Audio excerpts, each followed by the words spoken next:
This is my best kind of show notes because we didn't touch one of them, not even one of them. I'm not sure which one is Paul Rudd and which one is Lane Green. Final card here is the ultimate outcome. Today is Take Your Dog to Work Day. Oh, like Scooby-Doo. Without further ado, his debut. Sweet Caroline. Everybody say hello to Sammy. Is it not good? I'm just pausing so that you just are at the front of your screen. I'm so enormously flattered. Branding is not a bad blind date. I'm gonna have to take a picture of this. No, this is agape. This is love. I really enjoyed this. You did do your homework. You asked great questions. I'm flattered. Thank you. You just made my day. Look at you! You are insane. How did I do that? You're how insane. Did I do that? You're insane. Welcome everybody from the stands, from the seats of Aberdeen Football Club all the way in Scotland. I'm excited to be with you. I'm wearing my Spurs shirt because my guest today actually wants to talk about Spurs or something related to Spurs. So I will never ever pass up an opportunity to talk about my love. His love is Aberdeen, my love is Tottenham Hotspur Football Club. But we're going to have a great show today, and I promise you your head is going to hurt. Your head is going to hurt in the best possible way. That is my promise to you, and I will not let you down. Well, today is Black Cat Day, National Black Cat Day. And I'm sure many of you probably feel that it should be National Black Cat Year, right? Every single day of this year has felt like we're walking underneath ladders or black cats were passing us. Whether we were superstitious or not, it certainly feels like we've been unlucky. But I guess luck is in the eye of the beholder. Luck is what you make of it. And our goal, of course, in our jobs is to figure out how we can figure out how to turn bad luck maybe into good luck, if that's possible. Well, today, Eaon Pritchard is my guest. I will talk about him in just a brief moment. Tomorrow, I'm thrilled to welcome Brian Murarescu, who wrote The Immortality Key. Matthew Sweezy and John Burkhart will round out the rest of the week. And as a reminder, Matthew Sweezy on Thursday will be at 12 noon as well. So a little bit earlier. I'm going to continue mixing up and experimenting with a few different times. I like the idea of 12 o'clock noon. Because it gives you the opportunity to, have a bowl of soup and a baguette and have your lunch while leaning back and enjoying the show, or maybe leaning forward and commenting on the show as well. But today, the person who's going to be leaning forward is Eaon Pritchard. Eaon is a Scot living in Australia, go figure. And it is, believe it or not, 5 a.m. in the morning. He was up with a cup of coffee. I hope it's coffee. It might be alcohol. I don't know. It's 5 o'clock somewhere, or it's 5 a.m. somewhere. And Eaon's going to be my guest. And he's just an incredibly deep, insightful, strategic thinker. And I just cannot wait to catch up with him and talk about whatever is on his mind. But first of all, let's just quickly talk about birthdays. Tom Grenier, Mark Stewart, happy birthday to you guys on Facebook. I even had a contact on LinkedIn who wrote his name in Arabic. And so, can't pronounce it, but happy birthday to you and to Dax, Mayank, and Rob Grimes. I wonder if there's any relation to Rick Grimes from The Walking Dead. Well, let's just get into it, shall we? Let's get into our seated soliloquy because, I just want to bring on Eaon onto the show. Oh, look, we've got a whole bunch of comments. Let's quickly just say hello to my mom, to Joey, to Stephen, to Tom Morris. Another great Meetings of the Minds Globally Connected. Mr. Steve Garfield is here. Mark Lewis says, what? Come on, Mark. You'll never walk alone. We're not talking about the has-been team that is Liverpool Football Club. We're talking about Aberdeen and Spurs today. And Haiti is here. Welcome to everyone. And the 1101 experiment said, would love a good chat with you someday. Well, let's contact me. Let's have a good chat. Not really sure what the 1101 experiment is, but I'm, always open to experimenting myself. But let's get into the soliloquy. Around May of this year, I came across an article written on Medium about preparing for the onslaught of marketing gaslighting. Now, let's start off with a Wiki Pictionary definition of, as in Wikipedia dictionary, definition of gaslighting. Gaslighting is a form of psychological manipulation in which a person or a group covertly sows seeds of doubt in a targeted individual or group, making them question their own memory, perception, or judgment, often evoking in them cognitive dissonance and other changes, including low self-esteem. Is it any wonder that this author wasn't comfortable coming on the show to talk about the article? In said article, the author warned that we would soon be bombarded by a plethora, obligatory Three Amigos reference, of brand propaganda indicating all was okay with the world and it was safe to go about our consumerist business. He was right. In a tidal wave of messaging, we went from "we're all in this together" to "come inside, we're open, all is good again" in the world and industry of retail. Turns out we weren't exactly open, and in fact it looks like we might all be closing again. So does this mean we need to prepare for round 2 of "we're all in this together" again? Hashtag wait, right? We're all in this together, wait. It strikes me that the words advertising and gaslighting might as well be synonyms for one another. And that is not a good thing at all. From the days of Don Draper, where at least our worst habits and inclinations weren't even disguised, to present day, hallmarked by an acute lack or loss of leadership, identity, and integrity, it's time to replace the gas-powered light with another light, truth. The kind of truth that says, we haven't figured it out yet. We're just as scared as you are. We don't have anything to say, but I guess we're saying it anyway, because we kind of bought the media a year ago. When the main story in our industry is the fall of Stan Richards, founder of the Richards Group, for his 2 black comments in an internal Motel 6 review in fear of offending their white supremacist clientele, it's clear we need to figure out exactly who we are and who we were meant to be, and fast, before the gas ignites and this powder keg of spin blows up in our face. Well, I wonder what he has to say about this. And I always seem to say that because I always do wonder what my guest has to say about these soliloquies. Let me introduce you to Eaon. And this is a mouthful, but you know, he is a mouthful in the best possible way. After unsuccessful attempts at neo-expressionist painting, punk rock stardom, and later acid house DJ superstardom, although he did achieve one global techno house hit in the mid-90s, Eaon finally turned to advertising as a last gasp creative outlet. Initially, and equally unsuccessfully, as a creative director, he eventually found his calling in planning and strategy, close to home as far as I'm concerned. Eaon's 20-year advertising career includes multi-award-winning spells at Weapon 7 in London and Clemenger BBDO in Melbourne. He's widely regarded as an ad industry authority on consumer psychology and is author of 2 books, Where Did It All Go Wrong from 2018 and Shot by Both Sides in January 2020. Eaon is now the founder and principal of Art Science Technology, an applied evolutionary psychology business consulting firm working with global clients out of Melbourne, Australia. It is a mouthful, but as I said, he is a mouthful, and I hope he doesn't give me a mouthful. Let's see. Welcome, Eaon. Hi, Joe. How are you? Thanks very much for having me on.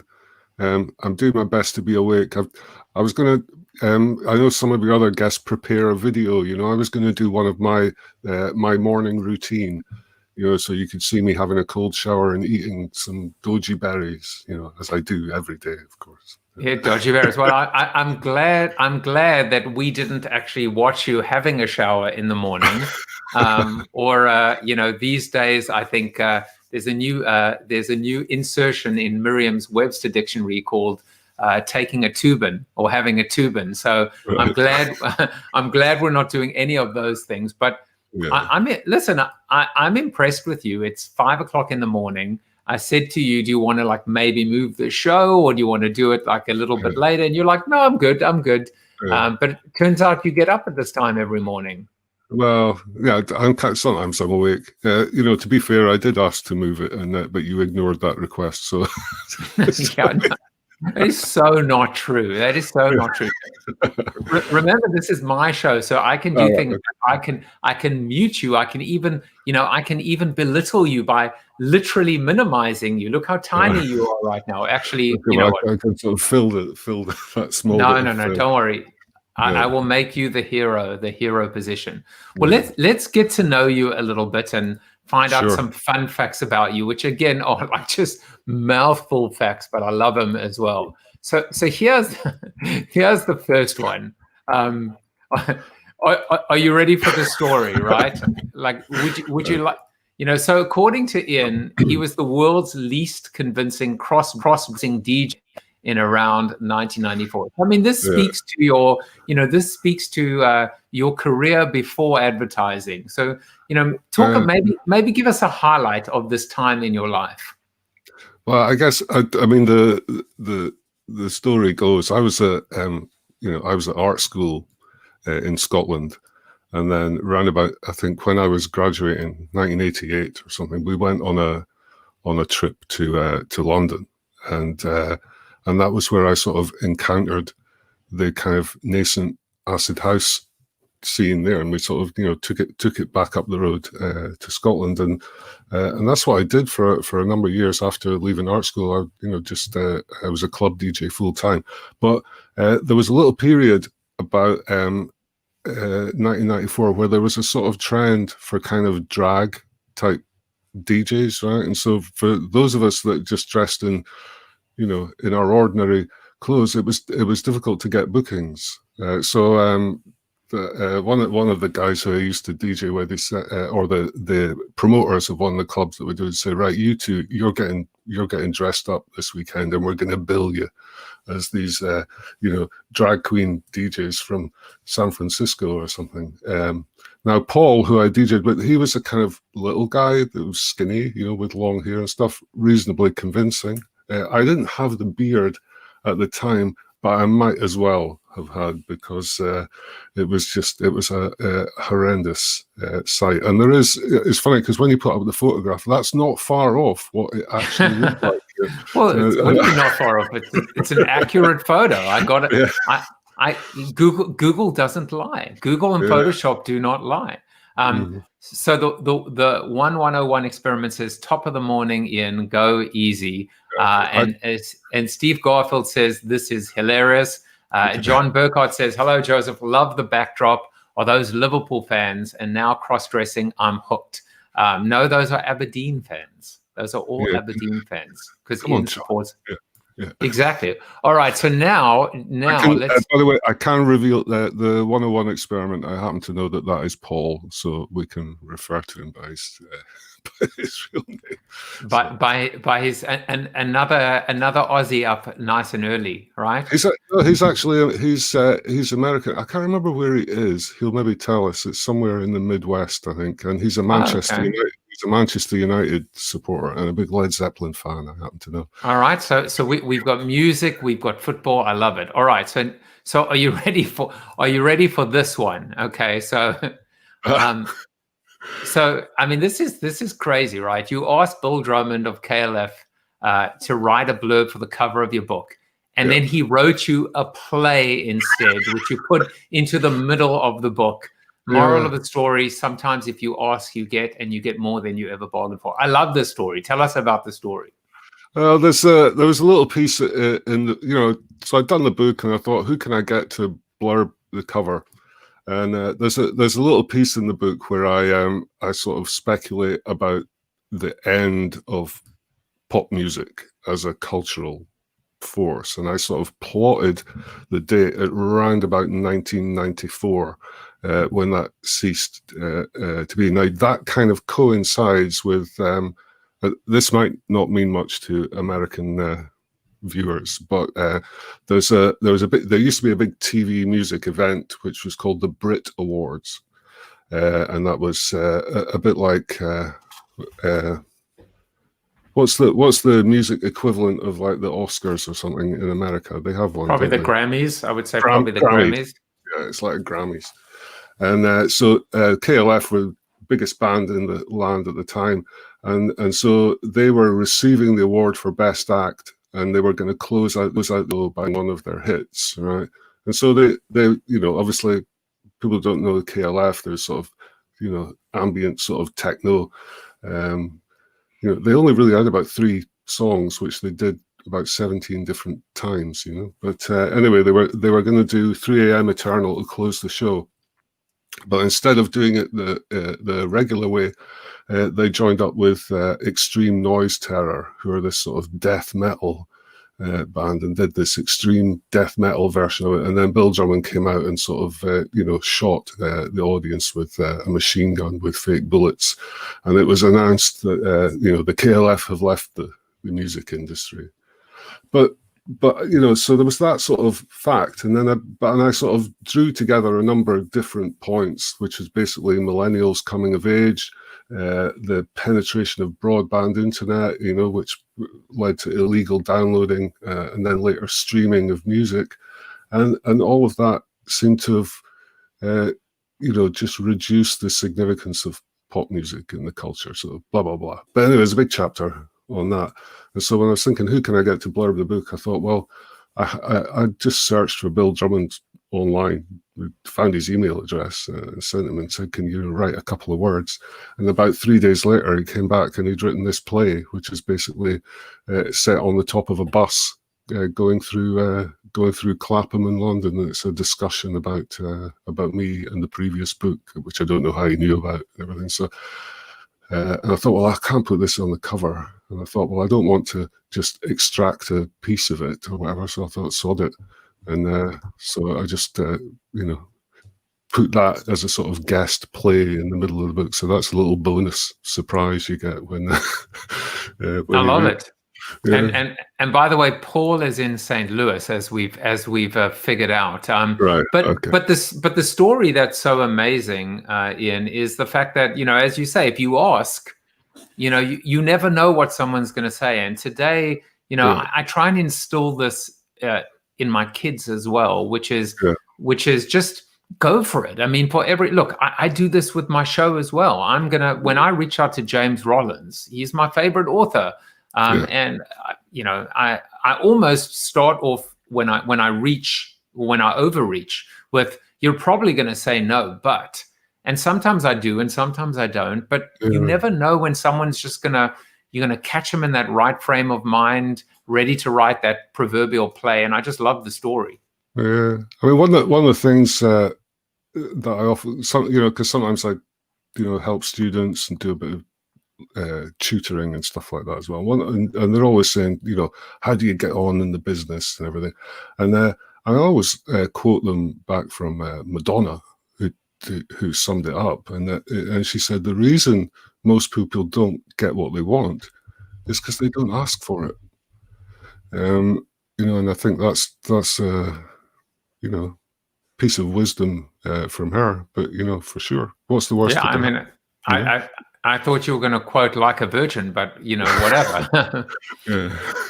All right, so there are a couple of things that you wanted to chat about, and I mean, there are more than a couple of things. Whatever we don't get to, we'll get to in the after show. But this is kind of what was on your mind, and anytime that I have an opportunity to get inside your mind is a good day indeed. So the first thing that you wanted to talk about was Tottenham Hotspur 6, Manchester United 1. And I was like, yes. What does he want to talk about with respect to this glorious day in our history? And, before I even saw the source article that you sent, which I'll display in a moment, I think it's interesting because, I can tell you that Spurs, my team, really struggles to beat Manchester United. At Old Trafford, which is where Man United plays, forget about it. Our record is so awful. And for whatever reason, we just can't seem to produce. at Old Trafford. And yet here we are winning this game, and not just winning this game, but winning it convincingly, pulverizing United. Now, if you look in the background, you'll notice the crowd. And the crowd, in fact, is not really a crowd at all, because this is during the age of COVID. The crowd is just, either just sheets of paper or material across the seats, or these faux crowd. And so you sent me this article that actually talks about crowd and the home advantage. And so I'll give you an opportunity to set this up, and then I'll come back afterwards. And while you're talking about it, I'll paste the URL for this article into the notes, into the show notes or the comments. Sure.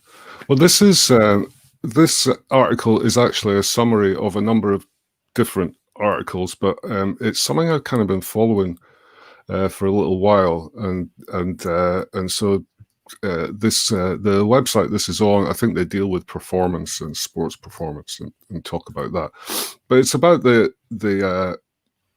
how much of a factor the crowd is in home advantage, and so I mean, just when the Spurs Man United result came up, I remember looking at it, I think, no, that must be a typo or a mistake. It must have been 1-0. So, but 1-6. And you think that was, I mean, as Joe said, Spurs not had a great record at Old Trafford, although that doesn't necessarily mean anything, because anything can happen in a one-off game. But it did get me thinking about, to go back and look at some of this data about how much influence the environment has on performance. Right now, we're talking about football, and there's all kinds of factors which get described. People can read the article after, but density of crowd, for instance, the number of away supporters as well can be a factor. So I know as well, when I was still in Scotland, when we used to go to Celtic or Rangers, the away supporters were given hardly any tickets. They have massive 60,000 seater stadiums, and we get 1,000 seats. Whereas when they came up to Aberdeen with only a 20,000 seater stadium, they would get 3,000 or 4,000. And so there's all these sort of environmental factors that contribute. And I just wondered that if at the end of this season, we need to have a look back and see where are those kind of freakish results that have happened, and really the how much taking away the crowd has really changed the nature of the game. Now that's all very interesting from a sort of football point of view, but then I put my sort of professional hat on, and I thought, well, of course, right, because behavior change 101 is the first thing you look at if there's behavior going. So this is in the workplace or consumer behavior or anything, is you want to change that behavior, then the first thing you look at is modifying the environment in which the behavior occurs. Right. So and because I do get a little bit there's obviously the fad nowadays for unconscious bias training and all these blah blah blah, but I think that's just look at the environment. If there's bad behaviors going on in a workplace, look at the environment, make changes to the environment. There's all kinds of environmental things that can be done. If we want to promote women, for instance, into leadership positions, then we can change the working environment to make that more attractive, or to suit those traits. So it's kind of I just I think the lesson for me is always looking around at particularly in this COVID sort of situation. People are quick to say, well, consumer behavior is going to be changed forever. Maybe it will. I think it's a bit soon to be making those calls. But one thing is for sure, that the environment, has changed, and we're biological creatures subject to natural selection. Environmental forces shape, how we respond. So, so that was, how a sort of freak Spurs victory prompted quite a lot of. Or maybe not, but So I'll come back to that in a moment. What was interesting is that there were a couple of other things that were also spoken about in the article. And one of them, for example, is what happens when the home fans turn against the home team. So boos that were less than 15 seconds or boos that lasted for longer than 15 seconds. And so it also spoke about antisocial behavior. So there's also the behavior of the home fans. But really, the questions asked, the hypotheses were, why do teams lose away from home?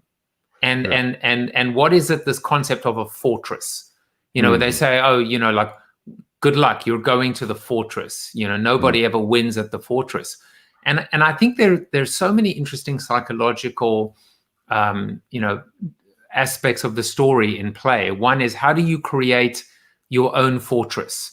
Whether that's your cubicle at work, or what is it to create or emulate home field advantage in other aspects of our lives, right? To your point, at work as well, or even what your home office looks like when you're not able to go to work. And then the other one is I think the effect and impact of now being away from home, right? Spurs played Burnley yesterday, and they struggled, and they, grinded out a 1-0 victory, which probably would have been the same result had the fans been there. So there was something interesting else at play as well, even if it's just the psychological aspect of just perceiving, maybe it's even bad memories, right? You have trauma of past visitations, right? The swirling wind, the cold, dressing room where there's no ventilation or air conditioning or heat or whatever. I wonder what you think about that aspect of home field versus away when it comes to the psychology in play. Yeah, well, I have heard there was what's the guy's name? I can't remember. He wrote a book that I read recently. I can't remember his name, but the book's called Drunk Tank Pink, and the premise is that what was discovered was in a police department precinct in New York that was getting renovated. The painters had been in and painted the cells with pink undercoat, but they hadn't finished painting it. And the cops noticed that when they brought in drunks, to lock them up at night, the drunks that got put in the cells that were pink seemed to calm down a lot quicker than the ones that were put in the grey cells. And so a police psychologist noticed this, and then they did some experiments and everything. And then it seems to be a logic that pink does have a calming effect under certain circumstances. And I have heard that some football clubs have done that to the away dressing room. So sports psychology is a big part of football now. So they're doing all these little psychological tricks as well. So even I guess it's anything to get that home advantage, or the away dressing room might be slightly smaller, making them come out last or whatever. So no, absolutely correct. But that, the thrust of the article is how important the crowd is, and for us that are football fans, it's kind of, getting crowds back into, even watching it on TV, it's not the same, when you can just hear that echoey sound. So I don't know what it's like for the players, Yeah. No, I was going to say that I had this interesting observation, which is realizing that the people in the stands are actually not there for themselves. They're there for us watching at home. Yeah. And the game feels so different without them in the stands. And, I always used to think, you're so lucky to be at the game. You're so lucky you got to go to the final. But what I realize is the real lucky people are the ones at home, sitting warm, not in the pouring rain, having their popcorn or having their beers, etc., without overpaying for it. And it's all for us at home. It actually is just part of the overall experience and atmosphere. But it was like a real introspective moment to realize the connection between someone sitting at home and someone in the stands, and how they actually are there for each other. Yeah, but even it's. I remember. It's not. I mean, in the article, obviously they talk about football, but it looks at all kinds of other sports as well. And even in things like boxing, for instance, which is scored. I guess it's scored just as is more subjective scoring than objective, right? Because it's not goals or things, but the crowd can even influence that. But even I remember back in going to see someone mentioned Oasis in the comments coming up. So I remember going to see Oasis live, and it was a similar thing. It was just four guys stood on the stage playing guitars. Nobody moved or did anything. So objectively looking at it, it was the most boring show. It wasn't Van Halen. There was no pyrotechnics or anything. All the action was in the crowd. All of the excitement of that concert was being in the crowd with everyone else, and what was happening on the stage was almost incidental. And there's an element of that in football as well. I love that final point there, because the fact is, when you look at a lot of the bands from the 60s, whether it's, looking at even the Beatles or the Monkees or whatever the case may be, they look kind of like they could have been accountants, wearing suits. They didn't really do much on stage. And to your point, it really was all about, the young teenage girls, swooning, fainting, everything happening in the mosh pit. But I love that little bit of insight. By the way, David Cushman is here, and he said, how are you? We'll catch you another time. Hello, David.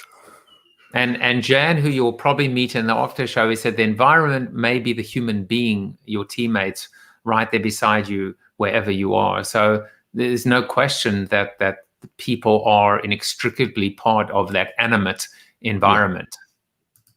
All right, so now let's move on to topic number 2, which is like, I was like, my mind, I was like, quit playing games with me, Eaon, you evil person, you. So you wrote this article. And I should say, let's go back, because the quote of the day, I should just show this to you right now, because otherwise the time will not be appropriate. So the quote of the day actually talks about home field advantage. And it says there is only one possible time when home field advantage is not, in fact, a good thing. Do you know what that time is, or that one use case? Yeah. All right. So I'm going to show you the quote, and then we can figure out who said the quote. Okay. War is the only game in which it doesn't pay to have the home court advantage. Okay. And that was an author by the name of Dick Martyr. I just thought that was an interesting one for you as well. All right, but let's get into the second topic. And you wrote this article in Ad News called "What Does It All Meme?" And I mean, listen, I don't even know where to start with this one. But I'll tell you where I'd like to start, and then I'll let you take it away. Okay. We're gonna start off with above me is the fluke, which is this tiny bug, this parasitic bug that actually takes over ants, and then what it does is, if I understand correctly, let me figure out if there's a way to show people this. Let me take both of us out for just 1 second.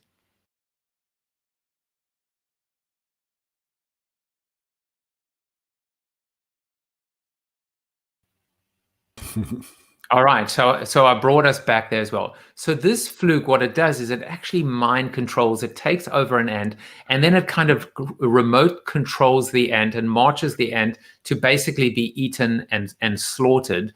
And the reason why it does that is because once this bug now is ingested into another system, that's when the eggs, it's so gross. It's awesomely gross.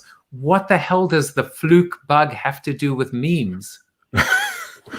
Well, it's so memes obviously so first of all, I mean, this is whenever I talk about memes, you know, it's important to remember internet memes, you know, which most people understand as memes. So, you know, funny pictures with captions and things like that. That is one type of meme. But a meme, so that, I mean, the actual the word meme was coined by Richard Dawkins in his book The Selfish Gene as another kind of replicator. So if genes are the units of biological replication, then memes are ideas that replicate. So the first memes would be things like you know, so language is an early meme. So it's copied from one mind to another. Use of tools, you know, in early humans. But of course now we you know, we're surrounded by cultural memes all the time. But when you look at ideas, and you can see the prevalence of bad ideas, you know, particularly in marketing. So ideas that become popular in marketing departments that are actually detrimental to the brands that you know, that these people are supposed to be supporting. And you think, well, why would that be? Why would these bad ideas you know, propagate throughout populations? And that's why I thought the ant analogy was quite good, because the fluke, which is the parasite, gets into the ant's brain, takes control of the organism, and forces it to do things for its own reproductive benefit. And I guess, what if, you know, we think that ideas, you know, come from human minds, but if memes are actually their own replicators, you know, they then we are simply vehicles for their own propagation, just like the ant, you know. And then, you know, you know, once you think of that, it's kind of I think it's interesting to see. I've been listening recently to some people talking about you know, one of the things we talk about when looking at applied evolutionary psychology is a lot of the problems in the sort of modern world are to do with mismatch, right? Where our evolved psychology is behind where the culture has evolved to, and that causes us problems. Behavioral economics people will call them biases, but they're really they're not failures of rationality. It's just they're actually adaptive. They're features, not flaws, but the environment has changed. And so because biological evolution is very slow and cultural evolution is very fast, because I don't know why I'm telling you this, because obviously you're riding on the 21st century HMS Beagle. So you're and I'm in the Matrix, and as you can see in the background, I'm in the Matrix right now. Yeah. I'm finding out how we're being mind controlled by TikTok. Well, I'll get to TikTok in a minute, because I think that's you know, so if you sort of, you know, if you're going to buy that premise, right, that the ideas have their own agenda and we're just vehicles for their transmission, right? And neuroscientists are talking now about what modifications can be actually made to the neural networks within human minds, you know, to speed up our mental evolution to cope with the environment. But that's another story. But you know, just so I'd written that article a few weeks ago, a month ago or something, and then when the dude that did the Fleetwood Mac ocean spray, yeah, then that came up, and I thought, well, that's interesting, because that's a little meme plex there that's kind of that's evolved under its own steam, right? Well, so the lip syncing on TikTok, you know, that's a standard TikTok. So let me interrupt you for a second, and I just I'm going to read to you. These are verbatims from your own article that talk about these definitions. Strength can be found in numbers, and so groups of interacting memes, like political philosophies, religions, and brands, of course, are sometimes called meme plexes. They contain multiple sub-memes, And then, of course, Dawkins refers to memes also as mind viruses. So carry on. Yeah. Well, look, so a meme plex would be, if you think about a brand, like strong brands have if you think about category entry points, right? So if you think about Coca-Cola, if you see the Coca-Cola sort of brand book, you can open it up. There's a big double-page spread that opens out into 4, and it shows you all of the associations that Coca-Cola wants to make, right? So it's everything from, cinema to burgers to whiskey and Coke, rum and Coke. And there's even things in there like asparagus and, and salad and everything, because they're trying to make these healthy associations. And so the stronger the brand is, the more associations it has. So that's creating the sort of meme plex. It's a cluster of memes. Healthy eating is one meme, but if you can attach that to Coke and healthy eating, so this is the purpose in branding, of building up associations to create those strong meme plexes. Interestingly, looking at religion, the religions that are sort of in the world that are falling in numbers of adherents and tend to be the ones with the least rituals. All right, so your bog standard sort of Christianity, which basically says turn up on a Sunday and that's it. There's less commitment required of the users, whereas the ones with more rituals and more custom and more thing, those become more popular because there's more things connected together. Interesting. But sorry, what? And well, what was the last part you wanted me to explain? No, well, I was gonna. I mean, we'll come back to it in a second. Let me see if I can share with us that ocean spray TikTok. Let me see if I can play that. There we go. Let's play that for a second. Now here you go again. You say you want your freedom.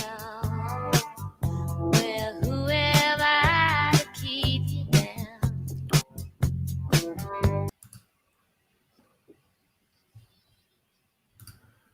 So I'm probably doing it so that I don't get dinged on copyright, although I probably will have already. Right. But so you've got this guy, I don't know what he's on, skating on a scooter, and he's drinking ocean spray from the bottle or from the and so take that and just give us some context, because I think one of the things that you'd said was this is all happening within TikTok, right? The primordial soup of internet memes, and maybe about to cause a bigger disruption in branding than the doubters anticipate. And it's an unexpected twist. So talk about what does that mean? Okay, well, first of all, what if you look at TikTok, when I talk about primordial soup, right? So I mean that kind of it talks to the sort of the origins of life, right? So we had this sort of empty planet, some meteors hit, a few chemical things happened, and then life started to progress from there. But it's always, from a cultural point of view, the idea that that what eventually becomes mainstream is happening out on the fringes, right? And there's always been, organizations have always had trend spotters that get sent out at the weekends to find out what sneakers are being worn, what music's being worn. But it's kind of, that's been a sort of difficult anthropological exercise. But TikTok, it strikes me, has opened that up. It's a gateway into that sort of bubbling primordial soup of ideas that's happening out on the fringes, and it's hard to predict what's going to come through to the mainstream, but you can see it going on there, and we can see things coming through easier. So I think people are talking about, there's a lot of eyeballs on TikTok, and it's a great advertising medium. I'm not sure it is, but I think it's a fantastic insight and research medium. But it would almost seem that TikTok is the quintessential memeplex. It's not even it's the mega store. It's the Mall of the Americas. It's so giant, but also the mechanisms are just designed to propagate and allow the sharing, the duets, everything about it is everything about it is fluid. Everything about it is designed to accelerate. And it's all about copying. So it's all about replication. That's why natural selection is a good metaphor for it, because, the basic premise of it is challenges, and people do their own version, Imitation is the sincerest form of flattery. And I think that's what you basically had basically said. What was also interesting in this article, I mean, you come up with a very, I think, provocative political example in terms of white supremacy versus white privilege. But I think I'll just read to you one more thing which I thought was interesting.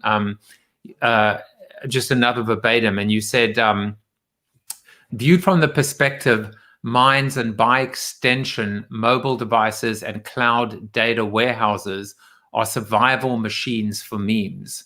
Mechanisms for data in the primordial soup of human culture attempting to transmit themselves into future generations. That's why I put up the matrix in the back. It is frightening and fascinating that all of these technologies, it makes me think of Elon Musk, referring to AI as the ultimate demon that will destroy culture and society. Would you agree with that? Or would you argue against it? I would, to some extent, agree, because I think artificial intelligence, as opposed to what is human intelligence is kind of, philosopher Daniel Dennett says it's robots all the way down, right? We are robots, and inside our mind are lots of little robots, and inside them are other little robots. So if that carbon-based robot system is capable of producing consciousness and intelligence, there's nothing. Then why would a silicon-based system not be capable of? And I think potentially the worry is that, as we said, biological evolution is quite slow, but as we've seen, technological and cultural evolution, goes very fast. So we might not have to wait for thousands, or the time it takes for thousands of generations of a software type intelligence to evolve might be a lot shorter.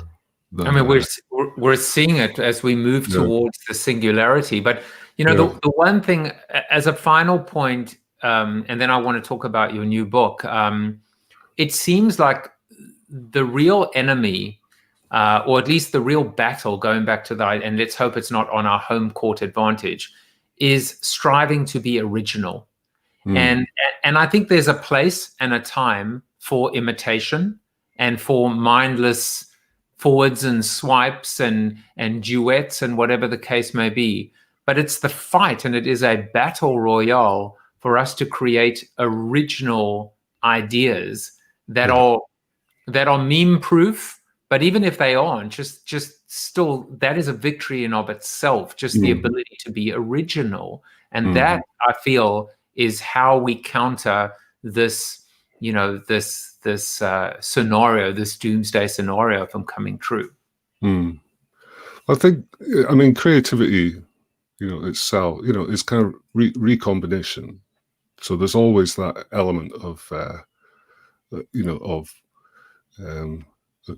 of copying, from somewhere. But it's, the things that we find interesting, creative, is when you pull things together and juxtapose things that you maybe wouldn't expect to go together. But the point I wanted to make about the Fleetwood Mac TikTok guy was I happened to notice there was a little Gary Vaynerchuk is always quick to jump on these things, and he tracked down this guy, and it turns out that the guy that did that did that video is a big Gary Vee fan and follows his credo to the letter, right? Produces lots and lots of content and everything. And I thought, hang on a minute. I thought, this is the flip.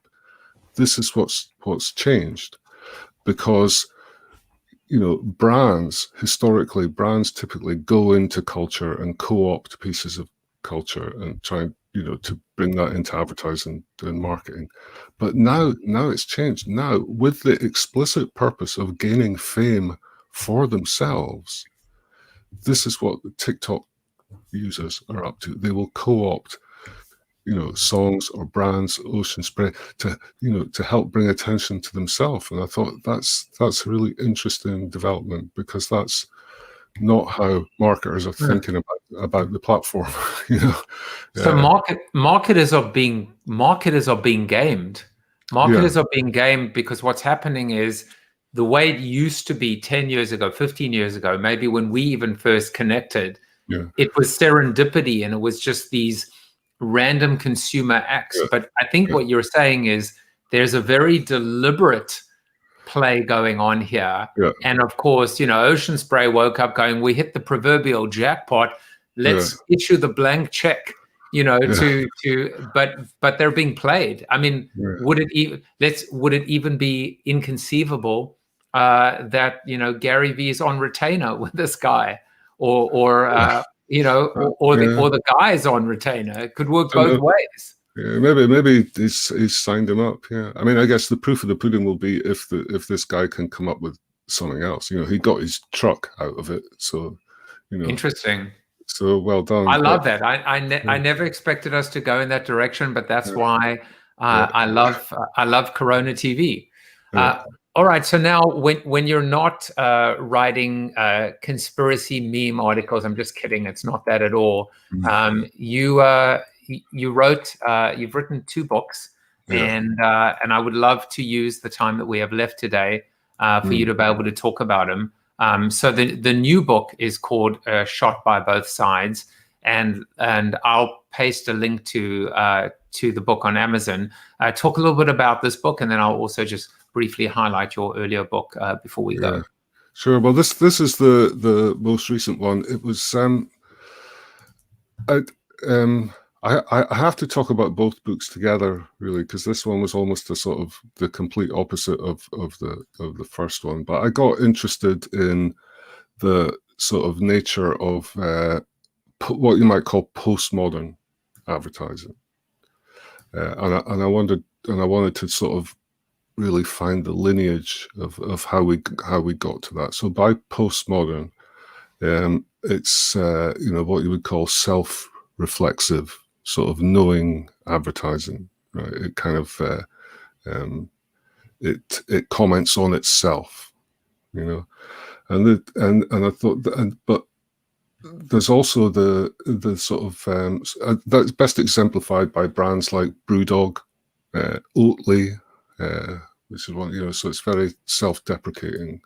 But then the other side of postmodern advertising is the highly personalized, data-driven surveillance type advertising. But it struck me as a weird contradiction that what seems to be the most technologically advanced form of advertising has more in common with the sort of pre-creative revolution, Rossa Reeves type advertising of the 50s, and I thought, well, that's a contradiction at the heart of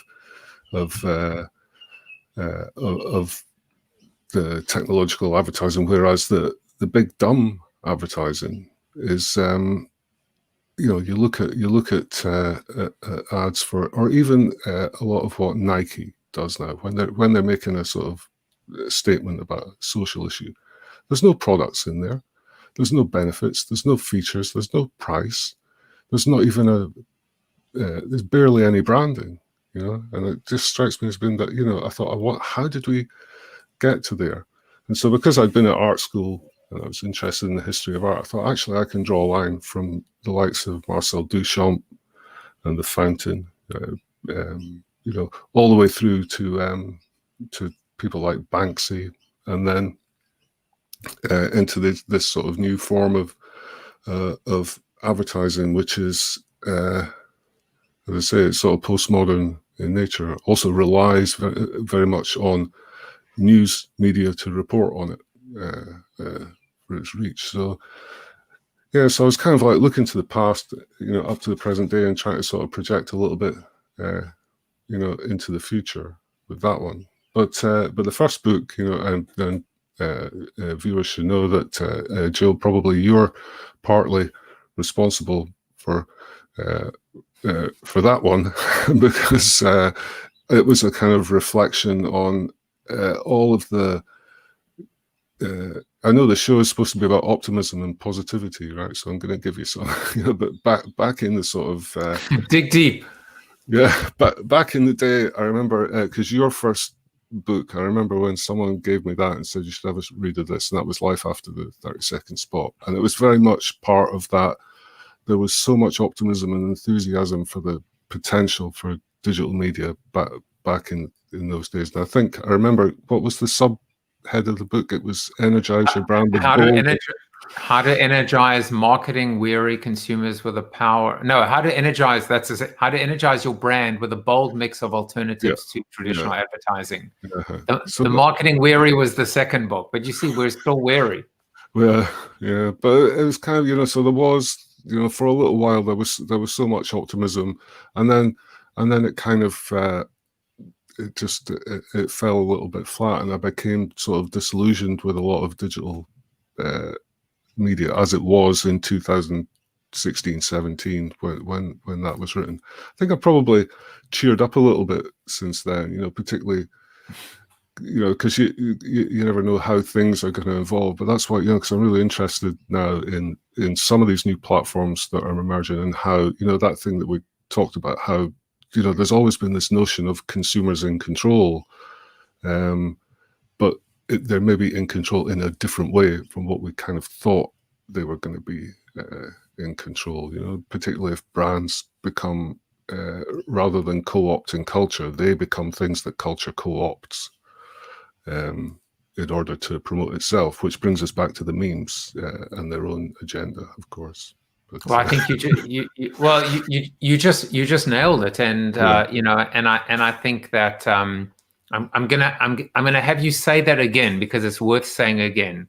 If you can remember that.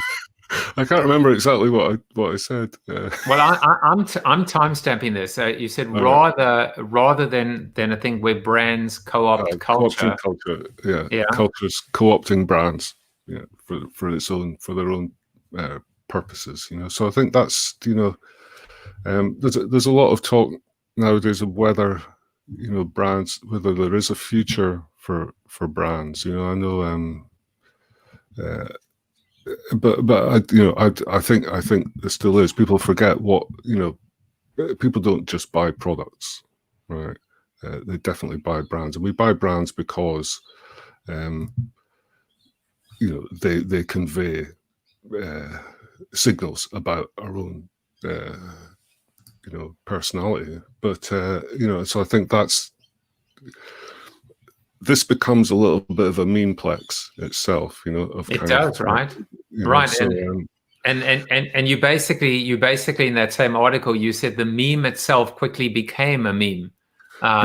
So I find this to be absolutely fascinating, and I really enjoyed. I think we came full circle in the sense, because to me, if there is a message to take away from this, it's the fact that, it's that old line, which is, if you don't stand for anything, you will fall for everything. And brands right now have to figure out what they stand for. Otherwise, they will continue to be co-opted by culture, as opposed to influencing culture, which is what brands at their best used to be able to do. And quite frankly, nefariously, they may turn out to be now co-opted and influenced by consumers with agendas, because consumers are not just sitting back right now saying, fire hose me your messaging and feed me your products. And, you know, it's almost like the matrix is turning on itself. So I found that to be a really, really interesting twist. You did say there was a twist. You were not lying. So Eaon, we're going to go and hang out a little bit. I'll give you a chance to get another cup of coffee if you need one. But we're going to go to the Zoom after show. But before we do, I just want to let you know that you can follow Eaon on Twitter. That's at EAONP, the Scottish Aussie. You can find out more about his very, very smart agency, Art Science Technology. And of course, you know, read his book, and you can go find there's a beautiful, if you just search, you will find a really lovely YouTube reading that you did. By the way, I love the fact that this was called, you know, Isolated Talks from Home, where you did a bit of a reading. Love the little spin on TED Talks, but in this case, not affiliated with TED, but Isolated Talks from Home. Eaon, thank you so much. This was great. Wonderful to catch up with you. Thank you for getting up early in the morning. Thank you for having me. It's been an absolute pleasure, and looking forward to the after show. Yeah, so, we're on our way, and I'll be back tomorrow. Take care, everyone. Bye-bye. Thank you for watching Corona TV with your host, multiple author and global keynote speaker, Joseph Jaffe. Corona TV is the show about hope, positivity, optimism, and if there's time left over, a little bit of marketing. The after show on Zoom starts right now at bit.ly/Corona TV After Show. If you like the show, tell a friend or two. Please subscribe to the show at CoronaTV.show. And if you want to get inside news, previews of upcoming guests, and much more, text Corona TV to 66866 or visit josephjaffe.com/subscribe to sign up for the show's newsletter. And despite the best ministrations of your wife, you still look ugly.